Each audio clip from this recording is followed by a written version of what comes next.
చూస్తున్నారు. మనతో పాటు కృష్ణుడు ఉన్నారు సార్. ఇవాళ పాదయాత్ర జరిగినటువంటి తీరు ప్రధానంగా తెలుగుదేశం పార్టీ కంచుకోట్ల అని చెప్పుకునేటువంటి ప్రాంతాల్లో జరిగినటువంటి తీరు ఏ విధంగా జరిగింది? ఎందుకు ప్రజల్లో ఇంత స్పందన వచ్చిందని భావిస్తున్నారు?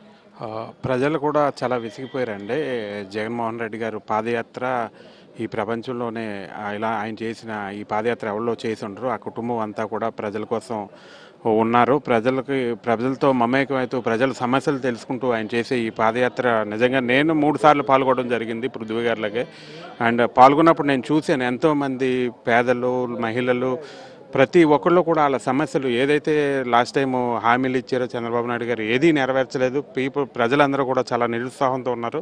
ఈరోజు ప్రజాబలం ప్రజలందరూ కూడా జగన్ గారితో ఉన్నారు. మనం చూస్తున్నాం ప్రజలు సపోర్ట్ ఎలాగుందో. డెఫినెట్గా సరే ఈ యాత్ర ద్వారా ఆయన ఒక పరిపూర్ణమైన నాయకుడిగా ఇంకా మన ఇంటర్వ్యూలు కానీ చూస్తుంటే చాలా ఆనందపడ్డారు ప్రజలందరూ కూడా. ఆయన ఇచ్చిన సందేశం కానీ అది డెఫినెట్గా ఈ యాత్ర మంచి సక్సెస్ఫుల్గా ఆయనకి మంచి ప్రజలందరూ కూడా ఆయన వెన్నంటూ ఉన్నారని చెప్పే ఒక ఇదిగా ఉంది. డెఫినెట్గా సరే ఈ యాత్ర ద్వారా కూడా ఆయన ఒక రాజకీయ ప్రస్థానం చాలా బాగుంటుందని